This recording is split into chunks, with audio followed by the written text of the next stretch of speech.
I'm Drew Frampton, and for over a decade, I've been in the mortgage industry. In other words, I put people in debt for a living. My clients range from tech CEOs to mailmen, and it's given me the unique opportunity to see the financial underbelly of Silicon Valley. I spent the last month renovating my garage and setting up a podcast studio to give you an inside look of the Bay Area. I'm Drew, and this is my garage.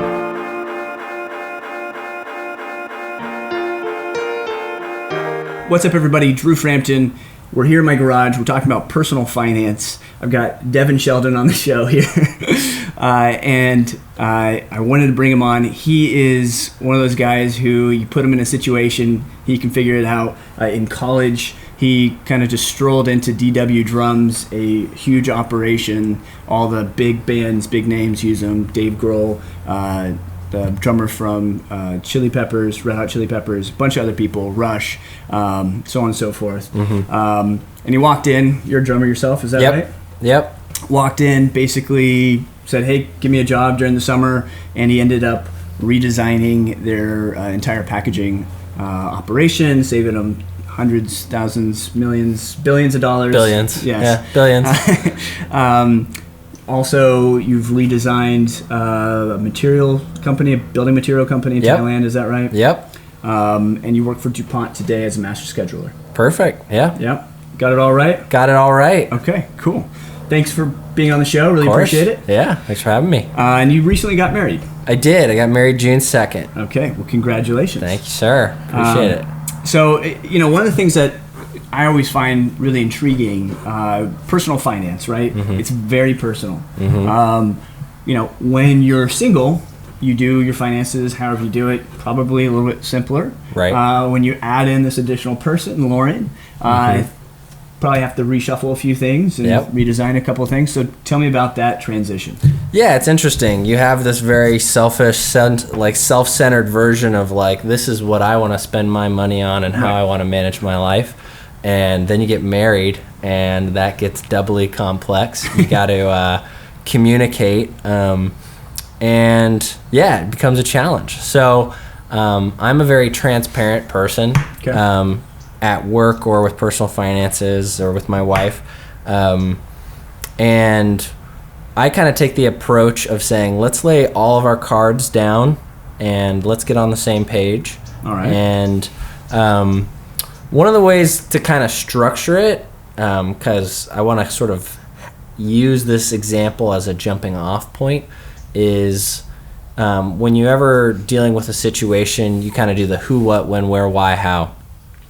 So somebody drew a diagram recently for me, which I really loved, and it changes the order of those questions. So the first question is why? Why are you doing what you're doing? So personal finance, and this is applicable to anybody, and it changes with every single person or couple, is why are you doing what you're doing? So what dreams or aspirations do you have for the scope of who you're talking about? So for the scope of me and Lauren, it would be, hey, we're married now. We've got things on the horizon like babies and kids and cars and all kinds and another person. So double the income, double the expense, double the problems. Gotta figure it all out, right? Double the solutions. So you got to figure out the why. Then you figure out the what based on the why. So you have a goal in mind, you've got a dream. Now, what are you going to do to accomplish that dream? So that kind of gives you the direction of do we want to buy a house? Do we want to get rental income properties? Do we want to start our own business? How do we want to get to where we're going? So that kind of leads me into the how is personal finance, why we're here today. How do you get organized? How do you have this overwhelming personal finance genre, and how do you approach it? Well, and I think that's one of those things that's not only difficult, but it's fluid. I mean, you might have your budget today, and it might be different tomorrow. It might be different a month from now. It might be different when you have a kid, when you get married, of course. Different life events definitely change and shift your budget. I mean, when you're retired, your budget's probably going to look very different from, when you've got teenage kids. Yeah. So definitely, I think making sure that that's fluid, and I think you brought up a good point of being transparent, sitting down and saying, okay, here's the good, bad, and the ugly. Show me yours, I'll show you mine, kind of thing. Right. And that's definitely something that's healthy for a relationship. Let's dive into you were single. Your budget was here's the different expenses. Right. Here's my income. I don't have to ask permission for anything. Right. I can, It's the Wild West of times for personal finance. Right, yeah. You just, no one's going to call you out on why did you spend X on this. So tell me, going from there to now being married, what's changed personally for you? So I might be one of the most boring 20-somethings on Earth. So luckily I wasn't buying Ferraris and having like $1 million worth of student loan debt. So pre-marriage, basically got out of college. I had taken economics courses and was kind of just getting my feet wet. So I started using a app called Mint. A lot of people are aware of it. There's also Personal Capital. There's a ton of those apps that basically you input all of your personal finances and it spits out kind of a budget for you. So that was sort of my first time of laying out a budget as a single guy. So having done that, I used those apps for 4 or 5 years. So I got to the point where even pre-marriage, I knew exactly what I was spending money on. I knew exactly the ranges of food, rent, cell phone bill, you name it. So and that's important because, from month to month, there is a seasonality. There's kind of unexpected things that come and go. We were talking about before we started taping, the vacation budget. Right? You don't go on vacation every month. Right. Maybe not now. But, you want to kind of allocate some funds to go to the budget. Right. So that when you do take this big, expensive vacation, right, you're not feeling guilty. Yeah, absolutely. So now that you guys are married, you had all this data from when you were single. When you guys got married, or probably planning up to it, leading up to it, you guys sat down. How did you guys structure it? Hey, I'm going to be the finance person. Will you be the finance person? Right. Will we as a couple be a finance person? How did you guys allocate how much money they can spend before you get asked questions and all that? So it's a sensitive topic. It's interesting. Every couple's different, and I think a lot of times you're never going to have this equality. You're never going to very rarely have like two accountants 50-50, who see the world exactly the same way and have no issues. So luckily, I picked a wife that is very frugal and spending and isn't a shopper, isn't a spender. And one of the challenges we have to overcome is basically she's not a big math and finance person, whereas that is my bread and butter. So the way our sort of dynamic is I sort of took the lead on structuring things, kind of keeping track of things, but we keep a sort of partnership in the fact that on a monthly basis, we'll go over the numbers together, we'll agree on our budget together on what we're spending money on, and then once a month we will sit down and say, hey, how did we do? And is that a scheduled time, or is it just kind of, hey, beginning of the month or the end of the month? It's loose. It's loose because what we do is we measure from month to month. The first of the month, I'll run the numbers. So, after work sometime when we're not busy, that first week of being done with loading the personal finances, I'll take an opportunity and for 15 minutes, 30 minutes, we'll sit down and kind of review the numbers together and say, so hold on one sec. So you're going to put everything together in a spreadsheet, so it's all prepared, and then with this prepared report, you guys sit down together and look at it kind of at that 30,000-foot view. Exactly. Okay. And then we sort of, since I'm kind of running the numbers and I'm a data guy, I'm an engineer, I can sort of give my 2 cents sometimes initially and say, we did X, Y, and Z this month. We got married. We paid for a honeymoon. Obviously, the budget's kind of blown this month. We'll have a better month next month. And then, if we get a windfall, we get a bonus, we get X, Y, and Z, we'll say, hey, good month. Or I'll jump in and say, tell me what you see. Because I think it's really important in a relationship to have financial literacy between both people. Absolutely. Kind of a dark thought to mention, but, if I were to ever get hit by a bus or something, I would want her to be able to step in and feel comfortable knowing that she understands where we're at and can kind of handle herself. So absolutely. Yeah. And I think, there are people out there who just say, let me know how much I can spend and that's it. I don't want to know any more than that. Right. Okay, so let's dive in on a day-to-day. How does Lauren spend their money? Talk to me about, credit cards, allowances, and so forth. Cool. So we have our monthly budget. We kind of know what we're going to spend money on.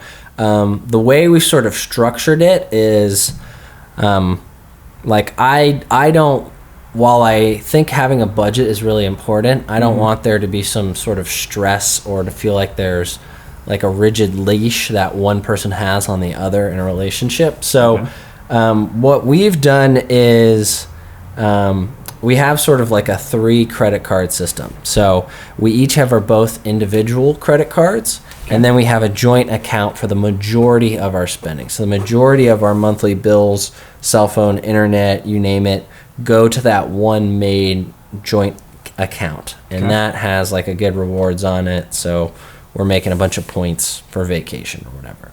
Then we have her credit card and my credit card for gifts, personal shopping. If she just wants to buy something and doesn't want me to know about it, cool. I won't see for 30 days. Yeah. I won't see what it is. I will see eventually what the charge is. Right. And then all 3 of those credit cards sort of pull from the same checking account. So that's kind of a nice way where for the majority of the bills and for the majority of what we're looking at, that can kind of be the main card and the rest can sort of come from the gift accounts. So then from that, then we have kind of a nice setup where we know what we're spending, but we have sort of separation. There's a good healthy distance in a relationship where we're not smothering each other, but we're still kind of. So are you reviewing your her credit card account? Like line by line? No, I really don't. Amount? I just go look at the total. We rarely even use them anyway, and I wouldn't, just out of giving her privacy, I just go in. I'll even ask her sometimes, like, hey, what's your balance on the first of the month?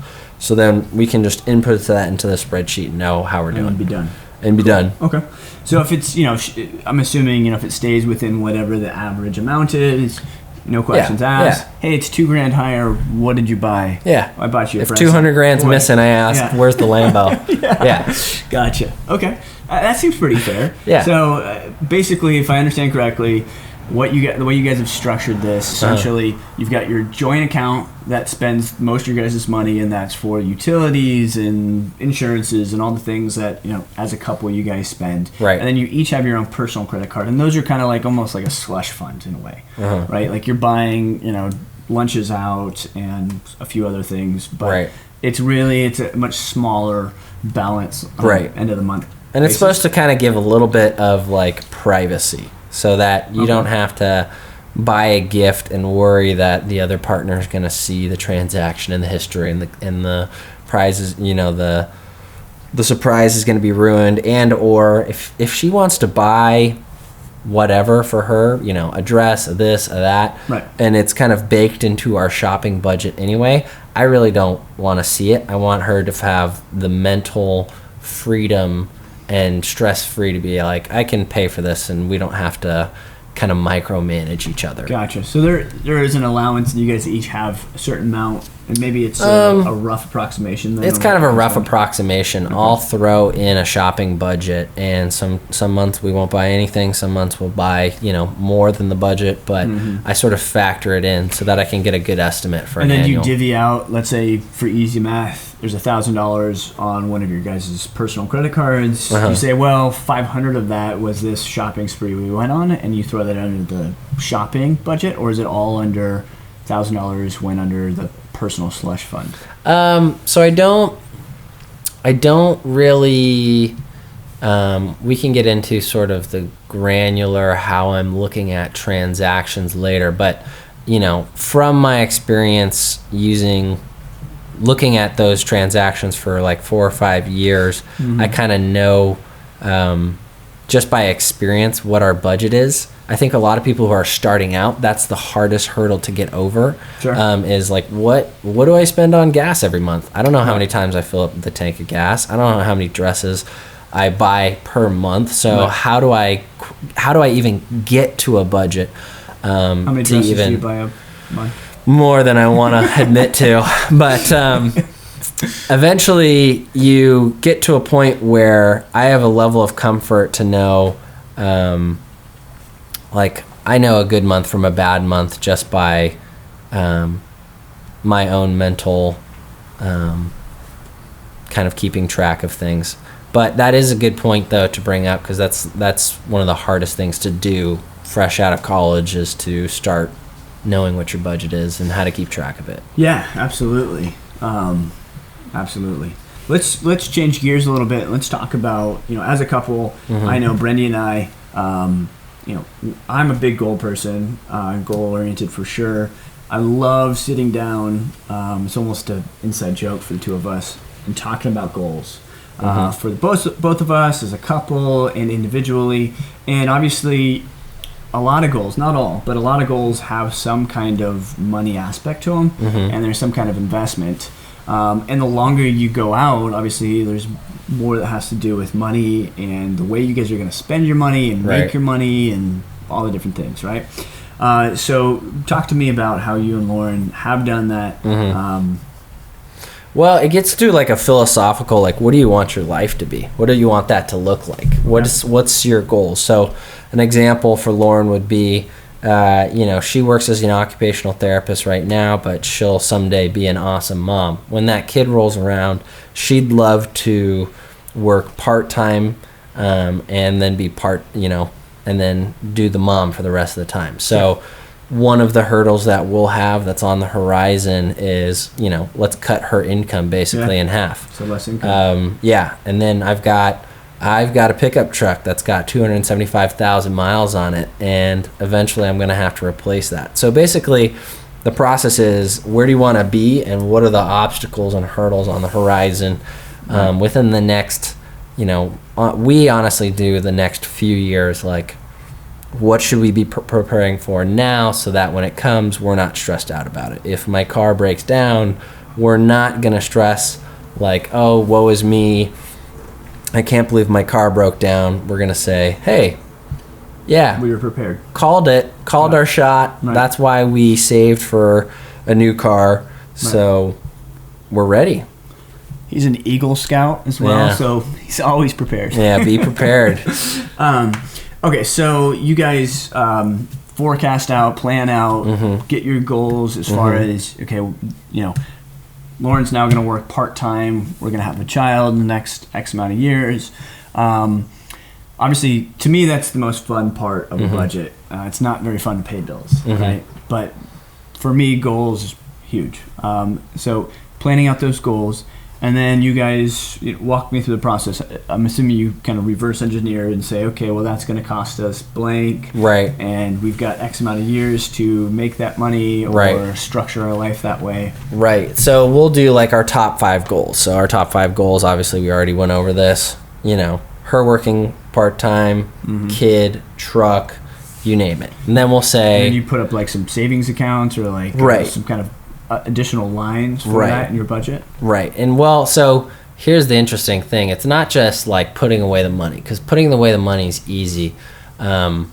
now we sort of get into like what's going to be our biggest problem financially moving forward. And I'm a big cash flow is king kind of guy. I'm a big I don't want to be a Walmart greeter when I'm 100 years old. Like I want to be able to, you know, retire and know that when I have a kid, I can pay for diapers. And if I lose my job, I've got other streams of income other than my salary.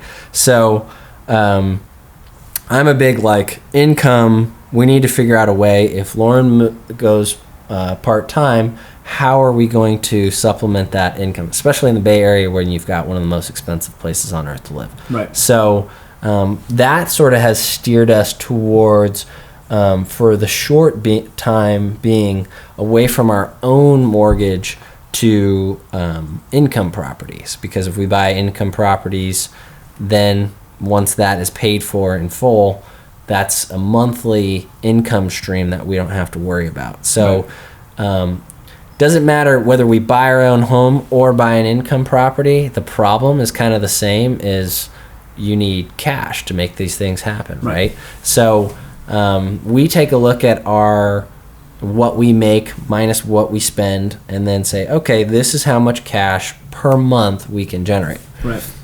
Well, and there's two sides of that coin too, because one, obviously making a lot of money solves a lot of issues in the budget category, right, in the planning category. But also, like you said, you know, the frugality and keeping things, you know, on that kind of low basis. Then maybe if you don't have the Lamborghini sitting in the driveway, you might be able to work less, bring in less, and still have the same standard of living if you're comfortable with that standard of living. Yeah. I mean, I'm sure you're not thinking that you're going to eat top ramen all year long, but you know, maybe you don't really care if you've got the newest and fastest car. Yeah, and I think a question that a lot of people in their 20s and 30s have to kind of answer is like, what are you willing to sacrifice? Where are you a stickler where you want to splurge, and what can you kind of tighten the belt on as a person? So for example, I am totally cool with driving a truck that's got almost 300,000 miles on it and it's got every dent in the book, because I know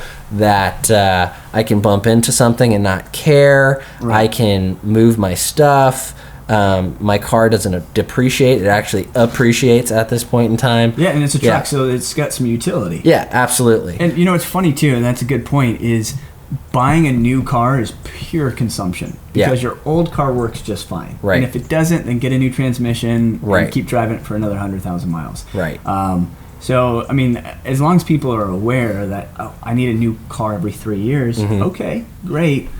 But that's, you know, however much, $30,000, $50,000 that you're spending on a brand new car, maybe even more, that you don't necessarily have to. You just are going to be driving a less than new car. And if you're comfortable with that, great. That's an extra however many thousands sitting in the bank. Whether you get a loan or you buy it outright, there's still that monthly funds that you have to either save for or repay a debt. Yeah. So to build off of your point, like the other side of the equation, like expenses, like we are very good at not spending a lot of money on cars, not spending money on rent. We have a small one-bedroom apartment right now. Obviously, that's going to change when we have a kid, but we're working on that. Something that we as a couple are willing to splurge on is fitness. And I'm a big guy. As far as like thinking about long term, I think that's one thing that I don't think you should necessarily cut too much back on. If somebody's got a physical fitness routine that they really enjoy, and maybe it's a little more pricey, those long-term investments in yourself will help on the tail end when, I don't know, you're 60 and you don't have as many medical bills because you're in better shape because you spent the money up front to take care of yourself. You bought good food, and you got the proper amount of sleep and exercise and all those things. You're not going to have necessarily the same kind of maintenance required then. So we'll spend a good amount of money on, you know, quality food and quality fitness, and we'll tighten the belt elsewhere. So eventually, once you kind of, as a couple, prioritize what's important to you, not only with the big things, but also with the month-to-month what you want to spend your money on, then it's a pretty simple equation after that point. You have your income, what you make at your job, minus what you've agreed upon as a couple for expenses, and then that's your net income. Another important thing to think about too is your savings rate. So it's basically just a percentage of what you make and how much you can keep.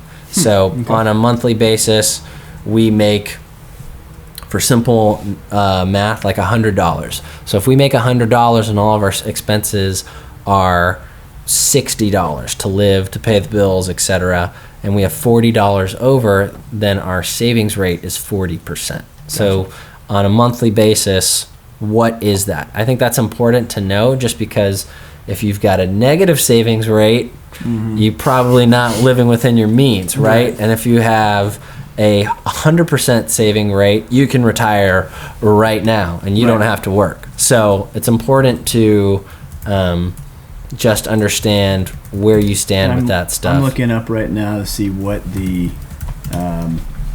average for the typical American is. And it's probably going to be pretty depressing when you look at it, because as Americans, it's probably not the greatest number in the world. Okay, so top one says the personal savings rate in the United States amounted to 2.4% in 2017. Yeah. It was 10.4 in 1960. Yeah. So it's going down. Yeah, it's going down, and everybody's got a different situation. And this is, I will say that right now, like, not to divulge specific numbers, but we're north of 50% right now. Good. So you're putting in the time. You live in a one-bedroom apartment. You have a shitty truck. Yep. Proud of it. You splurge on a couple of things that you feel like are important. Right. But you're just putting away as many nuts for the winter as you can. Right. And that's awesome. Yeah. And as long as both of you are fine with that, right, then you're happy. Yeah. Right. And I think, getting into the philosophical kind of question of what makes you happy, answering that, right? Hey, I like drinking $100 bottles of wine. Okay, right? Yeah. Well, if that's you, can you afford it, right? Yeah. Are you saving 2.4 or 10.4 or 50.4? What are you saving, right?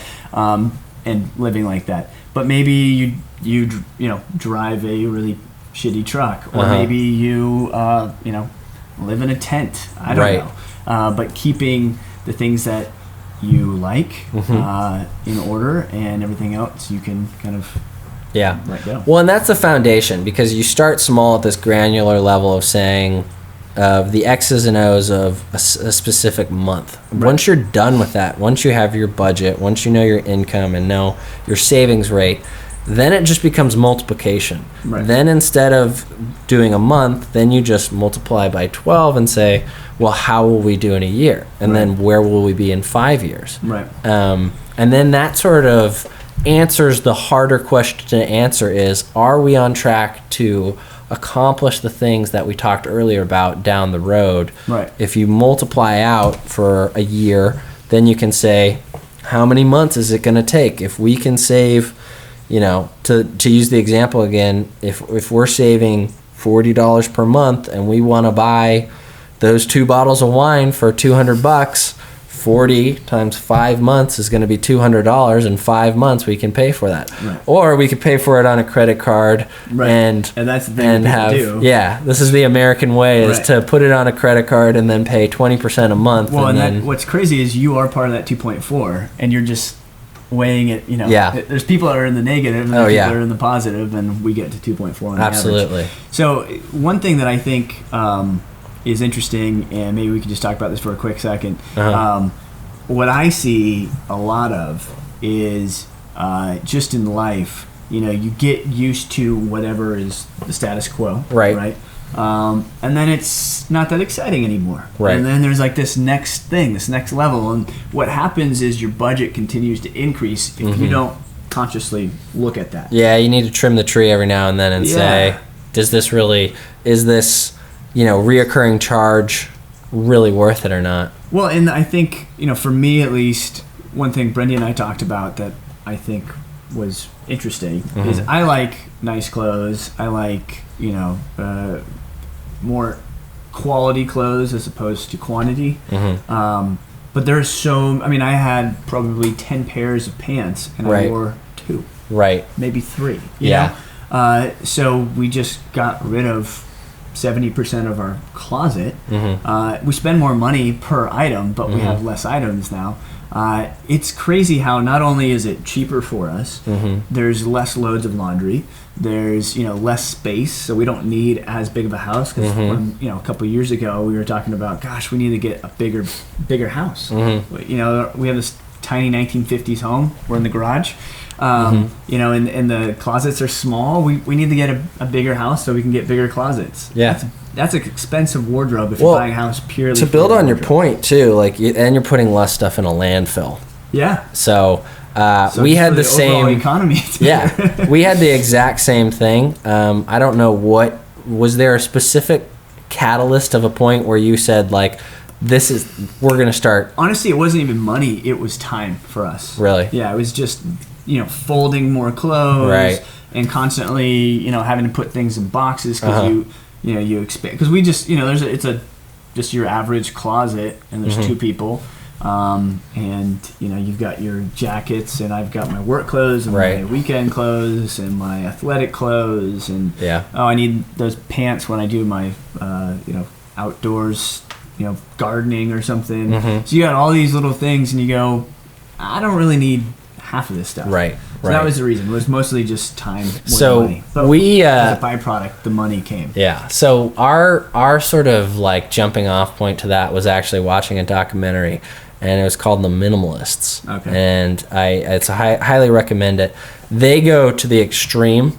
So these guys are off on the deep end, but it's about 2 guys who were working on Wall Street, had Lamborghinis, everything, were making well over 6 figures, and they were just like not happy. Gotcha. And I think I watched this. And then eventually one of them got down to, I have 40 possessions on me. I have a jacket, I have shoes, I have socks. They're not married, by the way. They're not married. So there's a little caveat there, but we watched that, and then we just were like, wow, framing it into the perspective of walk in front of your closet and ask the question, which one of these things make me happy, and what have you not worn in 6 months? And we've sort of changed our approach to where my sort of rule of thumb is 1. So you get 1 of something. You get 1 super nice jacket, you get 1 really nice pair of shoes, you get 1 sort of way to treat yourself, but keep that thing for as many years. So then it kind of changes the dynamic. Instead of just saying like, oh, I'll just buy another jacket or buy another jacket, you say, okay, you start looking at things and saying, I don't want to keep adding things to a landfill. What's the thing I'm going to like the most? And you really take your time, and you start getting kind of super picky. You spend a lot of money on a jacket, and we're talking, a nice jacket's going to cost you a couple $100, right? So you really take your time, you find the best jacket, and that jacket might last you 10 years. As opposed to just buying some fast fashion jacket where, you put it through the wash and it explodes. So then your priority, I know this gets super boring, but then your priorities change too. Like you're like, well, how well is this made? Is this going to rip? Is this easy to repair? What material is it made out of? Is that going to last? Is this the kind of style as a person that I'm going to grow out of or not? It actually goes back to this minimalist video, and I think it was in this video. If not, I'm sorry, because it's been a while. We didn't talk about this. So, but I think there was somebody that says, the key to minimalism is actually not to be less materialistic, but more materialistic. As in actually focusing on quality materials. You buy less then because the materials are going to last longer. And you're going to have more use and enjoyment out of it. It's going to be more expensive, but you won't have to have as many. And I mean, I think had a similar situation to your experience where we took 2 truckloads full of stuff to Goodwill and women's shelters where we were just like, I don't use any of this. This is a junk. And then it kind of changes your dynamic with family too, because we're about to enter the holiday season, and it changes to where you start going to people and saying, instead of, and here's kind of like a top tip, instead of buying me a bunch of stuff that I'm probably not going to like, right, let's go, and as a family, instead of buying each other gifts, let's go all in on like an experience with each other. Cool. Let's go out to a super fancy dinner. Let's go, whatever activity you guys do. Let's go big on that, and then we don't have to sort of guess at what your specific like. And is it going to end up at Goodwill in 2 years? Yeah, and sit in a closet until then. I think that's really, really a good way to go if you like your family. Yeah, right. But no, I mean, Brendy and I definitely, let's go out for a birthday, right? Instead of me trying to buy you something. Read your mind. Yeah. But yeah, I think a key to thinking through if you truly want to spend retail on something is think about trying to resell it after the fact on Craigslist. And there's the true value. There's another thing to kind of add to your point is like I have an example being like my pair of boots I bought. And what I did is I looked at those boots and I shopped every boot brand possible, and I got to the point where I knew exactly which pair of boots I wanted, and then I put it on a Google Doc, and I put the link and the price in it, and I waited. And I know this is really boring, but I forgot about it. And then 6 months later, I looked at that same link, and I was like, damn, I really still like those boots. Like they held the test of time. Like I would still buy those. And then eventually I was like, if they're really well made, they'll last me 10 years. I'll wear them a couple times a week. Probably done growing at this point. Yeah. Okay. Yeah. So I know I'm going to get the mileage out of them.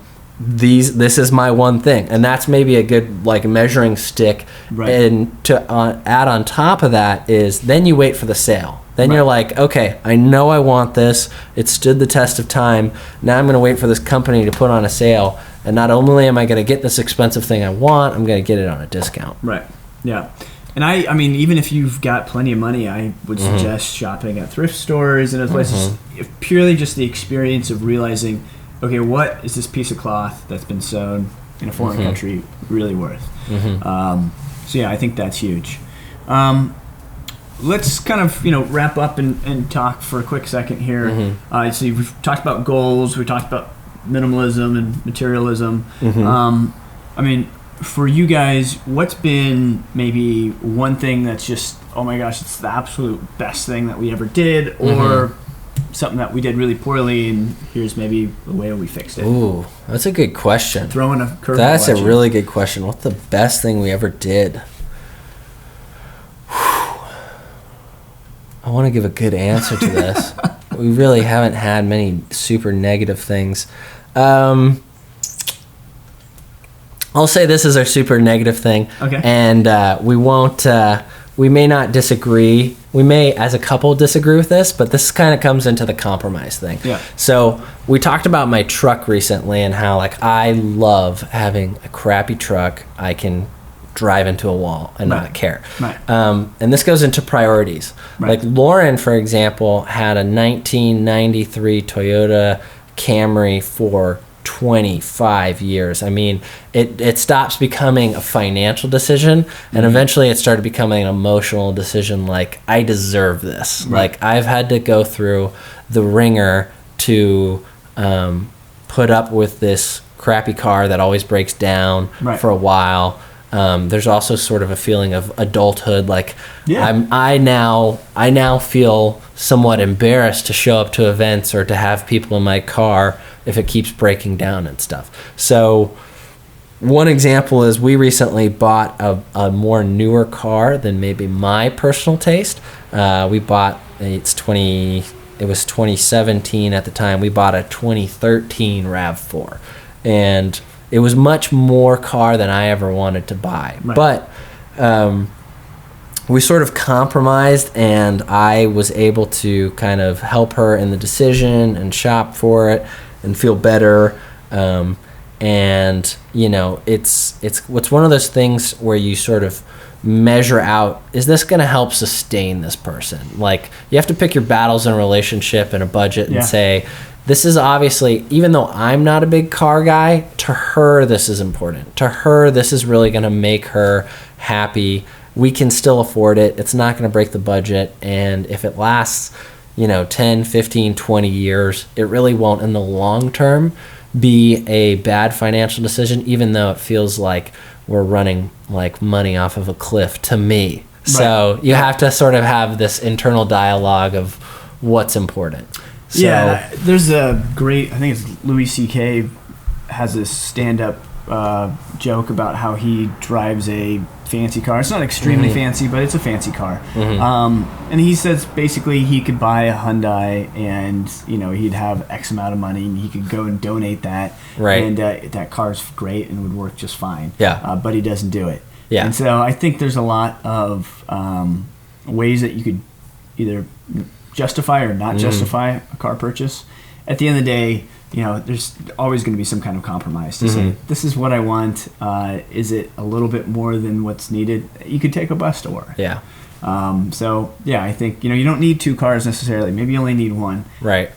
We have 2 cars. I drive 5 minutes to work. I mean, I could take my boosted skateboard, but I've got a car. I have an SUV, and there's 1 person in it most of the time. Right. So it's not necessarily practical, but it's what I want, and I've made that conscious decision that that's what I want. Yeah. To answer your question in regards to the best thing, it's a really good question. I don't have like a one specific financial tip, like you're gonna make $100,000 if you do this or that. But I will say that I think our communication style is probably our best asset to us right now. Like we're very open. Like, and if I constantly ask Lauren, like, hey, if this isn't where you want us to go as far as like what your dreams aspiration is, or if you disagree with a certain budget thing or whatever it may be, like now's the time to talk to me, to be honest. Like I can take it.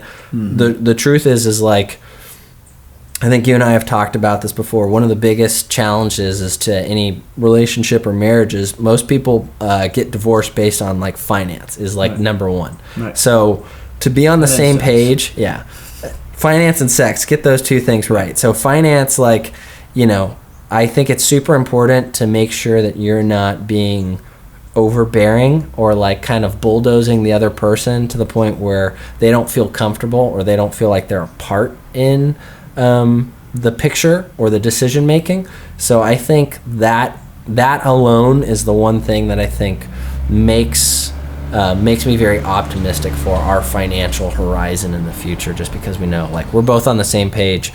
I would be shocked if she was unhappy with something and came out of left field and was really upset about something, because we talk about it so much and we're so honest with each other about it. Right. So that's huge. Yeah. I mean, just in relationships in general, whether it's finances or not, communication is, I think, something that if you have, you're going to go far. Yeah. So that's awesome. Devin, thanks so much for coming on the show. Really appreciate it. Hey, thanks for tuning in to another episode of Drew's Garage. Be sure to like, subscribe, share, comment, or do whatever you do best, and I'll see you next time.